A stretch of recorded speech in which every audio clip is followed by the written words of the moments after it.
Hello， 大家好啊！歡迎翻到嚟間仔 Fishing Life 啊，係啦。咁今集咧就承繼住上一集嘅新手系列啦，係啦。咁今集咧主要分享咧就係一啲 fit 友嘅技巧啦，做嘅動作應該要點做啦，咁同埋啲小知識嘅，係啦。咁啊希望各位新手睇完之後去 fit 友嘅時候可以學習到更多嘅知識啦，釣更多嘅魷魚啦，係啦。咁啊，我哋而家去到碼頭準備出發，係啦。咁今集嘅主要目的咧就唔係影我中魷魚啊嗰啲，咁今集嘅主要目的咧就係講解啦，同上一集嘅形式差唔多，都係講解。係啦，咁我哋而家組裝架撐，準備出發。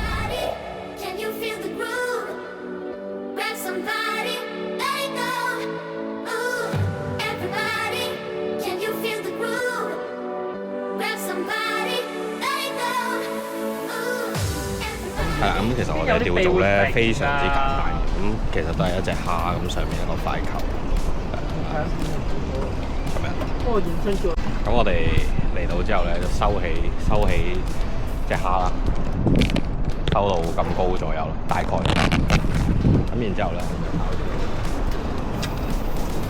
咁我哋拋應該揾啲咩位置咧？即係如果好似我呢度好空曠嘅，咁我哋就標點1、2、3或者1、2、3、4，總之咁樣數。即係如果嗰個位冇，咁我哋就轉下個位，再下個位，再下個位，再下個位咁樣。係啊，咁冇吊死一個位。拋咗出去之後咧，我哋就收咗啲虛絲。收虛絲呢個動作咧非常之緊要。收虛絲呢個動作第一啦，唔好阻到人。咁然之後咧，咁如果落去嘅中途咧，如果魷魚攬走你隻蝦嘅時候咧，你會第一時間就會知。如果你好多虛絲嘅時候咧，咁佢攬走咗一段時間之後，你先至會知。所以收虛絲呢個動作係好緊要。咁落緊嘅時候佢唔一定會掹走。咁如果落緊嘅時候佢食你，佢托住咗隻蝦，虛咗條絲，你會第一時間知道。走啦，冇魷魚啊，走啊！如果你虛絲嘅話咧，佢托住咗你隻蝦咧，你根本唔會知道，因為你以為隻蝦仲落緊，但係其實佢已經托住，所以一定要收咗啲虛絲。呢個動作係好緊要，大家收虛絲嘅程度咧，去到緊地咁樣，虛地，有啲嗲地咁嘅嚿，即係唔使話收得好實，因為咁樣咧會帶起隻蝦。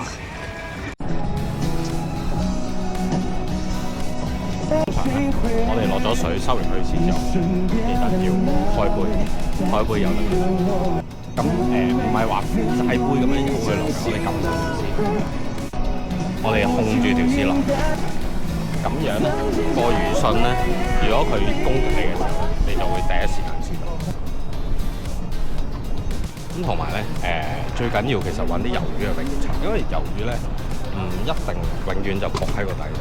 咁有時會離地，中水定係底層就唔一定嘅，但係就一定唔係擺喺個底度就 OK。咁我哋拋完出去，收完虛絲之後咧，大家可以如果喺船釣嘅話咧，你可以問一問船長呢度大概幾深，係啦。咁我哋就計翻數啦。咁一隻蝦咧大概就3-4秒落1米嘅。咁啊，例如4秒度咧，咪有啲流水可能沖走少少啊咁樣。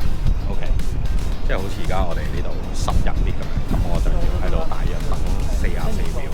我哋大概數完個秒數，因為其實唔使太精準嘅，即係唔使一定攞隻蝦撞晒地咁樣食你。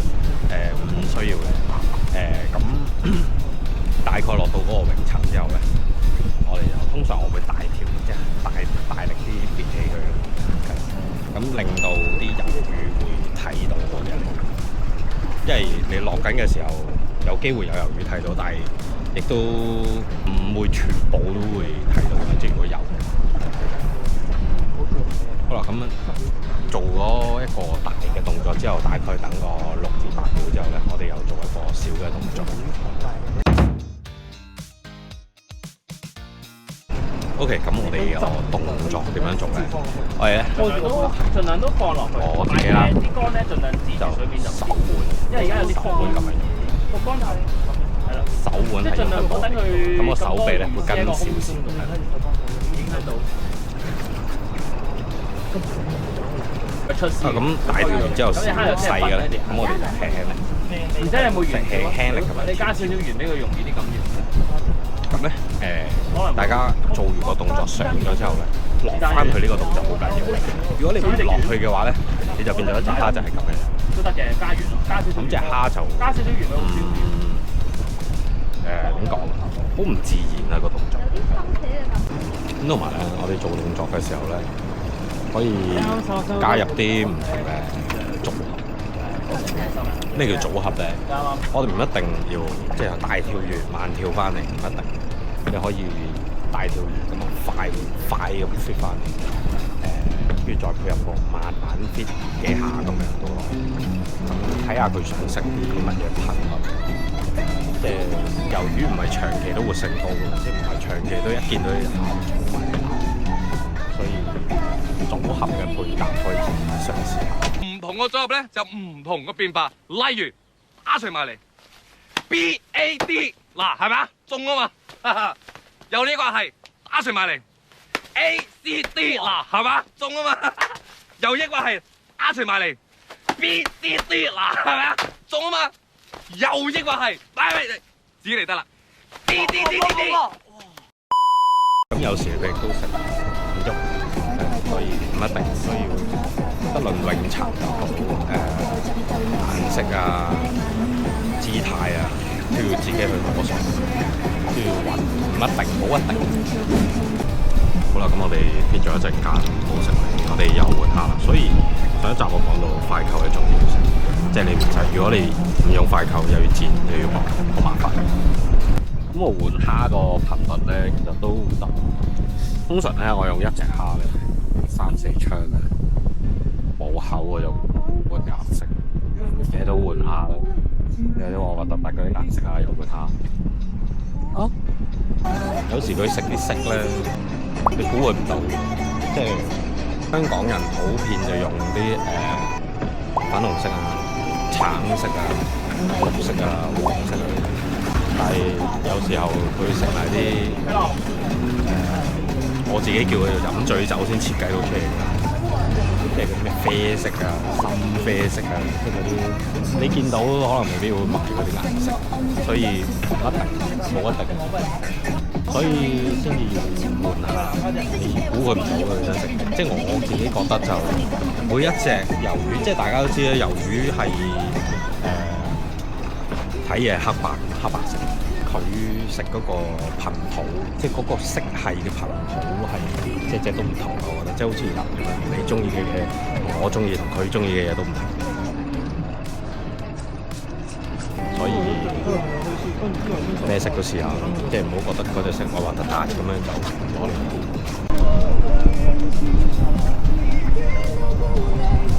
咁同埋咧，大家喺等待過程咧要留意下，因為船長咧有機會需要後艇嘅。咁架船咧其實係一路跟流漂住。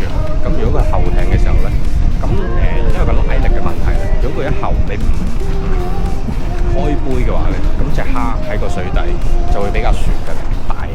咁你就會隻蝦就會脫離咗嗰個泳層。咁所以有時要留意個船底有冇啲泡泡啊，有冇啲引擎製造出嚟嘅漩渦。咁如果大家感受到後運艇開杯由佢出事先。如果脫離咗嗰個泳層咧，我覺得冇乜作用。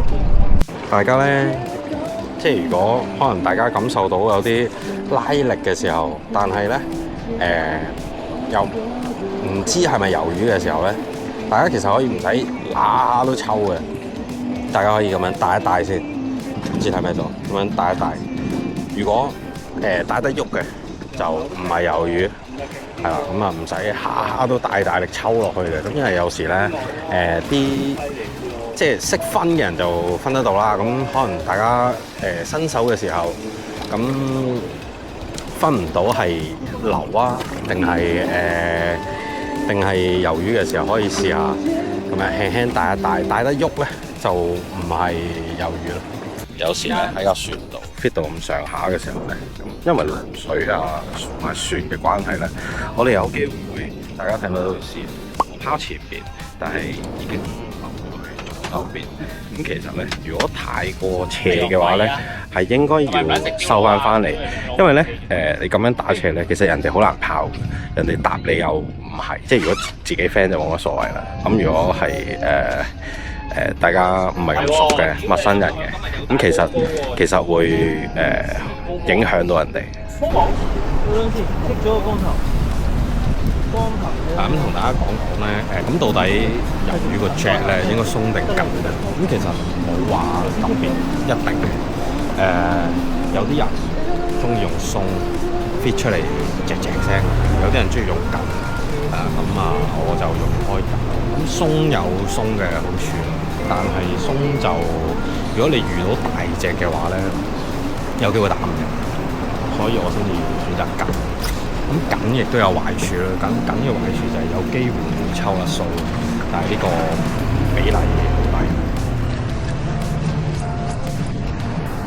咁所以，因為我個緊度咧就係、咁你機電唔用呢隻嘅？咁中咗之後咧，如果你知道佢細隻咧，其實你可以平收翻嚟就 OK。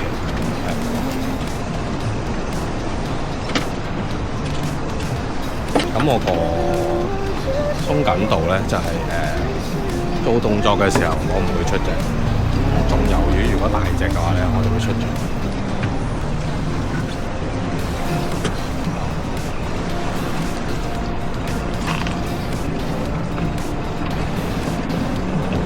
新式。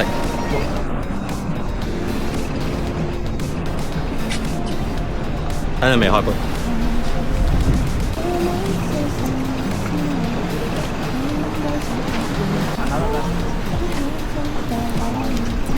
嗱，咁我留意到咧，香港其實好多釣友咧，會幫隻鹹蝦翹圓條啊、中通魚啊咁樣。其實如果以香港嘅流速嚟講咧，普遍情況下咧都唔使話翹圓條啊落。但係如果你係針對個底部啊，或者個流速真係好大嘅，因為都會有呢啲情況。咁如果流速真係好大嘅時候咧，落圓條其實都 OK。咁同埋喺一啲好深水嘅釣場，即係可能東水啊，即係可能講緊11、12 啦嘅時候咧，如果你係唔知道隻鹹蝦幾時落到地，或者你冇辦法去判斷呢樣嘢嘅時候，其實落圓條啊或者中通魚都係一個好好嘅選擇。咁但係如果東水嘅話咧，一般都唔需要話點樣落，因為啲魷魚都未必係喺個底度食。咁同埋一個，因為有啲船長咧，佢會比較中意去落頂流機釣。咁啊，落頂流機釣嘅時候咧，有機會架船會360度轉啦。咁你要快速到地去魷魚嘅泳層咧，你落圓條咧係一個幾好嘅選擇。咁但係落圓條有啲咩唔好嘅影響咧？如果你嗰個釣點係一個淺場嘅時候，你落圓條，因為你冇辦法去預測個圓條到底有幾重，你落去下沉嘅速度或者時間要幾耐。咁啊，如果嗰個釣場係淺場或者下邊好多石頭嘅時候咧，你非常之容易掛底。咁如果你係挨流釣啊，咁其實就唔需要話落圓條嘅，因為佢會落地嘅，但係因為架船咧係跟住個流行啊，所以落到地下嗰個距離冇你定點釣嘅時候去得咁。咁同埋啦，落圓條咧，同埋落中通魚啦，佢會破壞咗隻鹹蝦喺水下邊嗰個位置。有時由於活性低嘅時候咧，太快落到去咧，佢哋反而會戒心好重。活性高嘅時候，隨便你點都得。咁如果活性低嘅時候咧，加呢啲圓條咧，會有一定嘅機率影響咗嗰個泳姿啦，而落得太快啦。係啦，咁我話即係活性低嘅時候，你落圓條或者圓或者掉地下嘅時候，就一定掉唔到冇話嘅。咁但係效果會差少少咯，即係冇話一定掉唔到，但係效果欠佳少少。即係總之其實就當你判斷到大流，我拋去船尾或者拋去船頭嘅時候，好快隻蝦就去咗另一邊，根本就落唔到去嘅時候，咁落圓條都係一個無可厚非一個唔錯嘅選擇。咁另一個情況就係、當你嘅艇家去用一個頂流機嚟釣，咁當你發現到架船會轉動嘅時候，咁你都可以選擇去落一個圓條。咁仲有一個情況咯，就係、新手，因為大家新手嘅時候，通常都冇辦法去判斷隻蝦到地未啊，咁樣其實到咗地啊都未知嘅。落圓條係一個好好增加呢個感覺嘅一個選擇，但係要考慮嘅就係會有相應嘅掛底嘅風險。咁當然啦，都係嗰句，100個人有100個釣法，100個諗法。咁呢個只係我自己嘅諗法嘅啫。好洋船長有冇啲小秘笈同觀眾講啊？緣分到嘅時候，自然拉桿。啲魷魚平上心有同冇所謂。OK。好啦，咁我講下魷魚食脷咁嗰啲。魷魚食脷咧，其實都係幾種模式。一係就會拉手，咩叫拉手咧？就係成隻蝦掹住就好明顯嘅嗰個唇，嗰個唇係大到咧，基本上傻嘅都知佢食咁。咁第二種食脷咧，就係打你，一下打落嚟，咁你會 feel 到支竿突然間彈咗一下，跳咗一下。咁嗰陣時咧，其實已經可以抽，即係講彩數咯。你反應唔切，咁啊再擺翻落去，因為佢打完唔係打完抽，咁抽唔中佢就走唔係嘅。有時候佢都會繼續追，所以擺翻落去或者再做多2下動作咁樣，咁佢好多時都會再翻撈。咁有時候有分大力細力啦，唔一定係好重拳嘅，有時都好細力咁打嘅，所以都要有少少專注力去支竿度，即係你會知道佢帶咗啲咩信俾你啦。咁仲有嘅食脷方法就係應該唔少釣底嘅朋友都會遇到，就係佢完全冇信嘅，有啊，完全係攬住咗你隻蝦，咁啊跟住就伏咗喺度開始咬你隻蝦，佢係完全係唔會出信嘅，你唔會知道佢食乜嘢。咁點樣先知道佢食脷咧？就係你準備做下一次動作，提一提你支竿嘅時候失咗，咁嗰陣時就抽落去。不過呢種食脷嘅方法咧，主要都係吊底啊，或者擺咗隻脷喺度，完全冇理過佢嘅朋友會遇得比較多。如果你中水啊，或者你隻脷未到地啊，咁通常都好少，因為佢食脷咧，佢攬完你隻蝦之後咧，佢就會通常就向後行，拎隻蝦落去，可能底少少、深少少、暗少少嘅地方去食，所以你嘅感受咧就會變咗拉桿。即係我嗰邊。咁如果佢喺底嘅時候，佢根本唔需要拉走，咁就亦都唔需要攻擊嗰隻蝦，咁所以就會變咗你係冇信就中咗冇信。咁仲有一種咧，就係極少數嘅情況啊，即係可能除咗話轉位啊，或者你想拋第二度收緊隻蝦翻嚟嘅時候，你都會有試過嘅。但係呢種情況唔多咯，叫活性好高啊，佢哋全部好肯追你嘅時候先至會食。咁俾個建議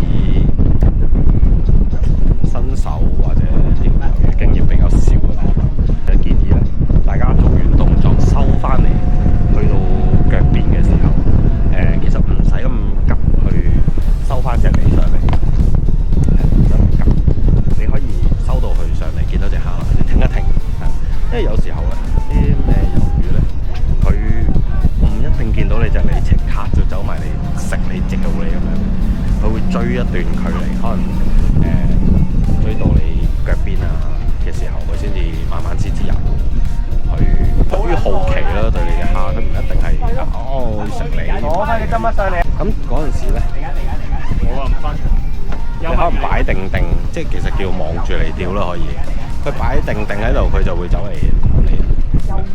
啲戒心重啊，或者出於好奇嘅時候，都會有呢啲情況。好啦，咁最後浸茶包咧，咁浸茶包嘅一種釣法咧，其實就係將隻蝦我唔抌出去，唔係點做動作，就擺喺腳邊，就放開杯，等隻蝦落去腳底。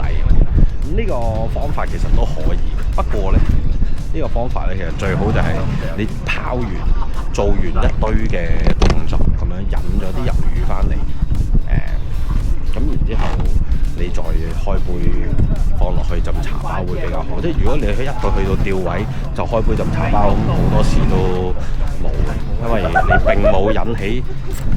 你並冇引起隻魷魚嘅興趣。咁其實浸茶包咧就完全唔係話擺定喺度唔喐嘅。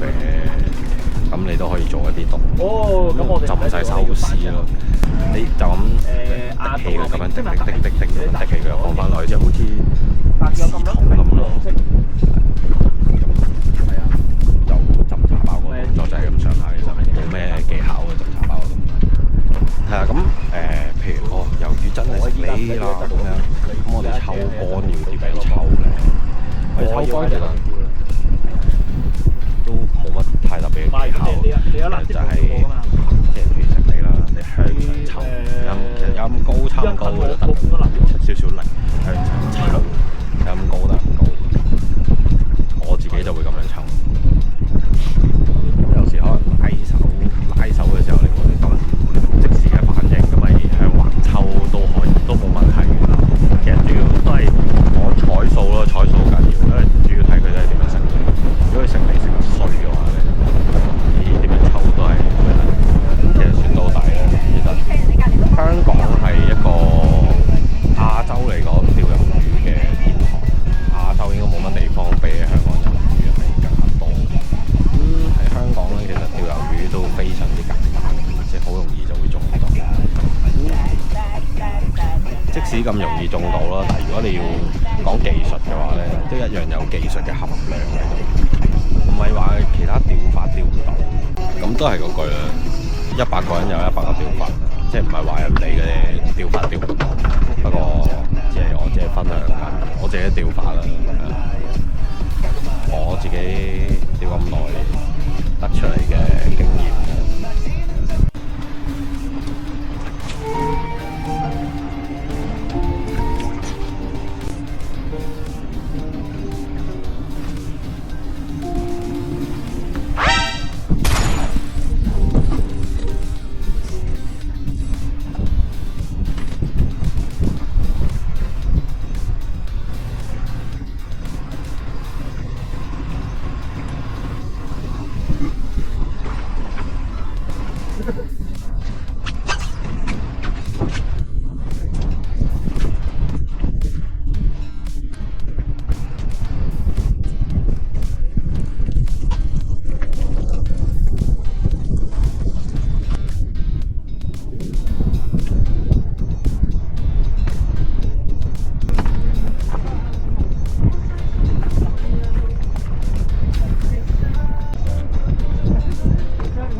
包喎，仲要係包啊！有乜啊？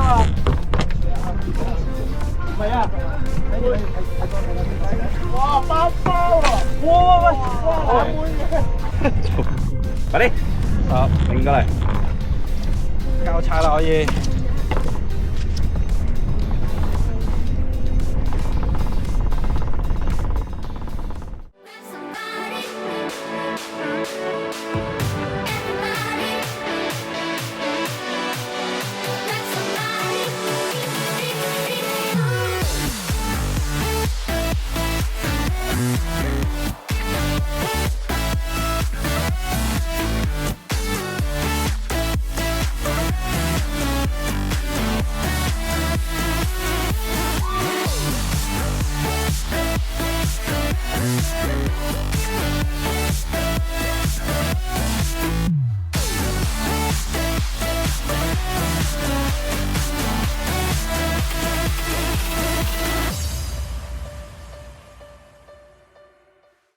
Hello， 大家好啊！咁呢兩集新手系列嘅內容呢，大致上就結束咗啦。咁如果大家有唔明嘅地方，歡迎可以喺下邊留言問我噶。咁將來呢，我哋有機會再拍埋其他釣法嘅新手分享。係啦，咁亦都對呢條片呢有拍得唔好嘅地方呢，表示十分抱歉。咁第一次拍攝呢啲內容啦，希望可以幫助到大家去了解更多。咁我喺度再強調多一次啦。100個人有100個釣法，咁我以上嘅內容呢，我只係喺度分享緊我自己嘅理解同埋釣法。好啦，咁最後想講講，咁最近呢，我就開咗個 WhatsApp 群組，咁志在呢，俾大家可以入嚟傾下偈，分享下艇期，分享下釣獲。有機會嘅話呢，我哋可以一齊釣魚噶。咁條 link 呢，我就放喺下邊留言區，咁我喺 WhatsApp 群組等你啦。好啦，咁我係間仔，我哋下集再見啦，拜拜。